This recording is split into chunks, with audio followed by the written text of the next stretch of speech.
बना गया।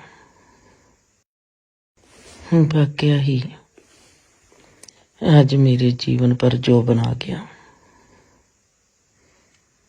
वाकया ही आज मेरे जीवन की जवान अवस्था आ रही है। सच में ही मेरा जीवन जवान होने लगा है। सच कहती हूँ, मेरा जीवन जवान रुत में खिलने लगा है। मेरे शरीर में पल पल मुस्कान की जवानी आ रही है। मेरे खिलते हुए जिस्म में से एक जवान अवस्था की ताकत निकलती है। एक बलशाली एहसास पैदा होता है। एक हिम्मत, एक दिलेरी, एक मोहब्बत, एक भरोसा, एक प्यार जन्मता जाता है। मेरे शरीर की जवानी मेरी रूह को जवान करती जाती है। जहाँ मैं कहूँ कि मेरी रूह की जवानी मेरे जिस्म को तंदुरुस्ती से भरती जाती है। मेरे ही भीतर, मेरे ही कन कन में कलोला होने लगती है। मेरा कान एक दूसरे कान को जप्पी पाता है। जैसे कहते हैं ईद मुबारक। मेरे में ही कोई ईद घट हो रही है। मेरे में ही कोई दिवाली मनाई जा रही है। मेरे में ही कोई नए साल के पटाखे चल रहे हैं। मेरा जिस्म मेरी रूह को ऐसे जप्पी पाता है और कहता है कि जे मिलन जिंदर कभी भी खत्म नहीं अब होगा। मेरे ही भीतर एक ऐसे मिलन को मैं देखती हूँ। मेरे ही जज्बातों की एक ऐसी कहानी सुनती हूँ। मेरे ही सोच में लिपटी हुई मेरी जुगों की अवस्था जवान होते होते मुझको आके मुस्कान से भर जाती है। मैं देखती हूँ एक बहुत गहरा सा एहसास मेरे को आके जब भी पाता है और कहता है, क्यों तेरे को इसी बात की चाहना थी? तू इसी बात के लिए इतने जुगों तक अपने आप को तलाश करती थी। मेरी मुस्कान और भी गहरी हो जाती है और मैं झट से अपने आप को देखती हूँ। मेरे में ऐसी अंगड़ाई उठती है जैसे मेरे कन कन अपने आप को एक गहरी तंदुरुस्ती से सीधा करता है। मेरे कनों के भीतर होती कसरत मेरे जीवन को ऐसी छलांग लगाती है जिसमें एक ऐसा सजदा होता है जिसमें फिर मेरी झुकी हुई गर्दन इस संसार को नमस्कार कर देती है। मैं कैसे नमस्कार बन गई, मैं कैसे सजदा बन गई, मैं कैसे अपने ही भीतर की दिवाली को, ईद को, नए साल को नए जज्बे के साथ, नई सोच के साथ, नए भाव के साथ कैसे मैं कहूँगी कि मैं धन्य हो गई। मेरी इस दिवाली का, मेरी इस ईद का, मेरे पीर पैगंबरों की दुआ का कैसे मैं आप सबको ज़हूर दिखा दूंगी। मेरा ज़हूर, मेरा सुरूर, मेरी सहजता, मेरी सरलता, मेरा क्रूर होना, मेरा सुंदर होना, क्रूरता में मेरी मुस्कान का खिलना, सुंदरता में मेरी मुस्कान का खिलना एक मुझ में क्लोल करता है। जैसे मेरे में कोई एक ऐसा एहसास पैदा होता जाता है, वो एहसास जो शस्त्र बन जाएगा। ऐसा एहसास जो ब्रह्मांड को सिरज देगा।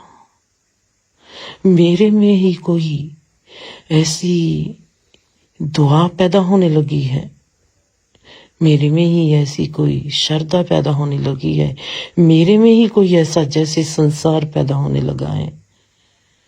मेरा गहरा प्यार, मेरी गहरी श्रद्धा, मैं देखती हूँ कि मेरा प्यार और श्रद्धा दोनों मियाँ बीवी बन के एक नए जमाने को जैसे सिरजना चाहते हैं।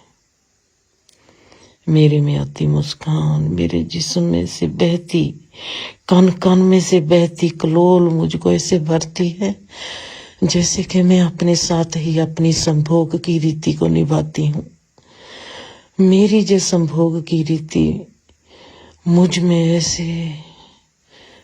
ऐसे लेके चलती है कि मैं अपने आप में ही औरत बन जाती हूँ, अपने आप में ही आदमी बन जाती हूँ। मेरा जे मुझ में ही, मुझ के साथ ही मेरा जे रिश्ता मुझको किसी संपूर्णता की एहसास से भर जाता है कि मैं क्या हूँ, मैं संपूर्ण एक प्राणी बन जाती हूँ, जिसमें मैं माँ भी हूँ, जिसमें मैं बाप भी हूँ, जिसमें मैं आदमी भी हूँ, जिसमें मैं औरत भी हूँ, जिसमें मैं बेटी भी हूँ, जिसमें मैं बेटा भी हूँ, जिसमें मेरे में क्रूरता भी आती है, जिसमें मेरे में प्यार भी आता है। मैं अपने आप को सबसे सुंदर और सबसे क्रूप भी देखती हूँ। मेरी जो सुंदरता फल बन जाती है और मेरी जो क्रूपता मेरी जड़ बन जाती है, जो जड़ों में दफन हो जाती है, जो मेरे में मेरी मैल को खा जाती है। मेरा जो एहसास मेरे जिस्म में से लिपटता है, मेरा जो प्यार मेरे पर हाथ फेरता है, मेरा जो मेरी जो श्रद्धा मुझ में ही झुक जाती है। परमात्मा मुझको सिखाता है, तुझको सवारा किसने कमलिए, मुझको सवारा मेरी माँ ने, माँ के औरतपन ने। मुझको सुंदर बनाया मेरी माँ ने, चाहे उसने क्रूरता से बनाया, वो क्रूरता जो मैं अपने आप में देखती हूँ, जो मेरी जड़ें बन गई, जो मुझ में समा गई, जो जड़ें बनकर अपनी कड़तन से मेरे में निखार भरती चली गई। और मेरे बाप की सुंदरता ने मुझको मुस्कान से भर दिया। मैं देखती हूँ कि मेरी माँ के वजूद ने मेरे में निखार भर दिया। मैं निखरती चली गई, मैं सुंदर होती चली गई, मैं जवान होती चली गई। मेरा निखार, मेरी सुंदरता, मेरी जवान अवस्था मेरे बापू के साथ कलोला करती है। जे सुंदरता, जे जवान अवस्था मेरी, जे गहरी मुस्कान जो मेरे में खिलती थी, जो मुझको निखारती जाती थी, मेरी क्वालिटी, मेरे गुण, मेरे में समझ जो मेरे को सिखाती जाती थी औरत कैसी होनी चाहिए, और मेरे में जो औरत पैदा करा रही थी वो मेरी माँ थी। मेरे में गहरा औरतपन का उतराना और उस औरतपन का एक आदमी की तरफ देखना, वो आदमी मेरा बाप था। जहां से रिश्ते की कहानी चलती है, बाप और बेटी, मेरा बाप और मैं बेटी। मेरे पेट में, मेरी सांसों में, मेरे सीने में एक निखार पैदा करती थी। और मैं देखती थी मेरा बाप मुझको कितनी रीझ से देखता है। और मेरी आंखों में आंसू आ जाते थे। मैं बाप की भूख को देखती थी। एक इंसान रिश्तों को जीता है और रिश्तों में जीता जीता फिर भी भूखा रह जाता है। मैंने अपने बाप के जरिए बहुत आदमी लोगों को देखा, उनकी भूख देखी।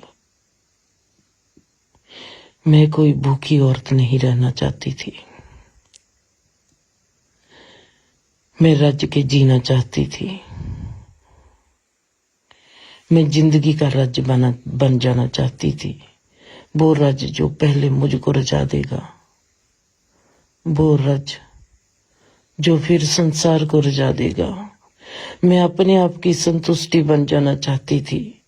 मेरे बाप की भूख, जो रिश्तों की भूख थी, जो रिश्तों के प्यार की भूख में तड़पती, चाहे वो भूख उनके भाई के लिए थी, चाहे वो भूख एक औरत के लिए थी, चाहे भूख वो अपनी बहन के लिए थी, चाहे बीवी के लिए, चाहे किसी के लिए।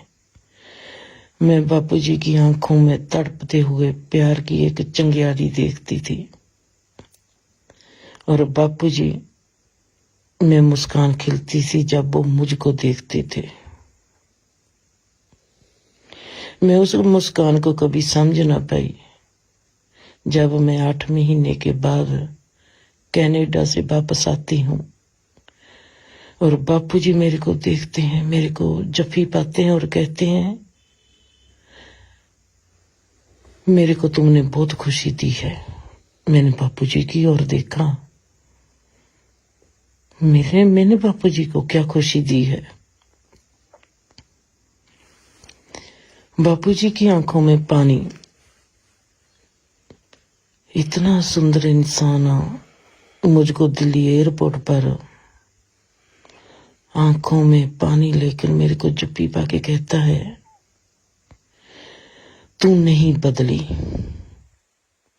तुमने मुझको खुशी दी है जिंदर, तू असली बेटी है, तू नहीं बदली। मैं फिर भी समझी नहीं बात बापूजी की। जो 9 महीने जिसकी पहले मैरिज होगी और वो कनाडा चली गई और 9 महीने के बाद जब आती है तो उसका बाप कहता है, तू नहीं बदली। मैं किसमें नहीं बदली, मुझको कोई पता नहीं बापूजी किस चीज की बात करते हैं, पर उनमें अथाह प्रेम, अथाह श्रद्धा। मेरी नजरें झुक जाती है। शर्माती तो मैं पहले से ही थी बापूजी से, पर आज मेरी नजरें झुकी जब देखा मेरे बाप की आंखों में मेरे लिए अथाह श्रद्धा है और मेरे को कहती है, तू नहीं बदली, थैंक यू, और मेरे को धन्यवाद करते हैं और मेरी समझ में नहीं आता। बापूजी मेरे लिए सवाल चिन्ह बन गए और हम दोनों दिल्ली से लुधियाना की ओर आते हैं और मैं देखती हूँ बापूजी तमाम सब रास्ते रोते हैं, आंखों में पानी है। मेरा हाथ पकड़ लेते हैं, कहते हैं, तू नहीं बदली, थैंक यू। बापूजी का बार बार थोड़े चिर के बाद ऐसा कहना मेरी समझ में नहीं उतरता था। जब घर आई, सबको मिल ली और बापूजी मेरे पास बैठे थे, मैंने बापूजी से कहा, आप किस बात को कहते हो बापूजी? मैं नहीं बदली, मेरी समझ में नहीं आता। बापूजी कहने लगे, कल को सुबह उठकर बताऊंगा। और सुबह का मैं इंतजार करने लगी। जब दूसरी सुबह हुई, मैं उठी, मैंने बापूजी ने चाय बनाई हुई थी और बापूजी और मैं चाय पी रहे हैं और बापूजी कहने लगे, मेरा दिल करता है कि मैं तेरे को जप्फी पाऊं और मैं तेरी रूह को कहूं थैंक्स। मैंने कहा कि कह दो, पर मुझको बता दो किस बात का। बापूजी ने मुझको बताया कि वो मुझको इसलिए कहते हैं कि मैं नहीं बदली। मैंने कोई लिपस्टिक नहीं लगाई, मैंने कोई मेकअप नहीं किया। मैं वैसी ही जैसी हूँ, जैसी मुझको खुदा ने बनाया मैं वैसी ही हूँ। और मैं वैसे ही बापूजी के आगे बैठी हूँ और बापूजी की आंखों में पानी। और बापूजी कहते हैं मैंने औरतों को बदलते देखा, मैंने हर औरत को बदलते देखा, चाहे वो मेरी बहन है, चाहे तेरी बीबी है, चाहे मेरी माँ है, सबको बदलते देखा। आज मुझको भरोसा हो गया जिंदर तू नहीं बदलेंगी। जिसने मेकअप नहीं किया, जिसने कीमती कपड़े नहीं पाए, जिसने कभी गहना नहीं पाया, जिसने वैसा ही अपने आप को रखा जैसी वो है, वो कभी नहीं बदलेगी। मैं ऐसी औरत को देखना चाहता था, परमात्मा ने मुझको वो बेटी के रूप में दी। मुझको तुमसे प्यार है, तू मेरी बेटी है। तुमने औरतपन को सुंदर बनाया है, तू मेरी बेटी है। बापूजी का ऐसा उच्चारना, उनकी आंखों में से ऐसा मेरे लिए एहसास पैदा होना, जहां से मेरी जर्नी शुरू होगी मेरे बाप के साथ। ऐसी जर्नी जहां पर बेटी बनेगी बाप की आइडल और बाप बनेगा बेटी दा सजदा। वाकया ही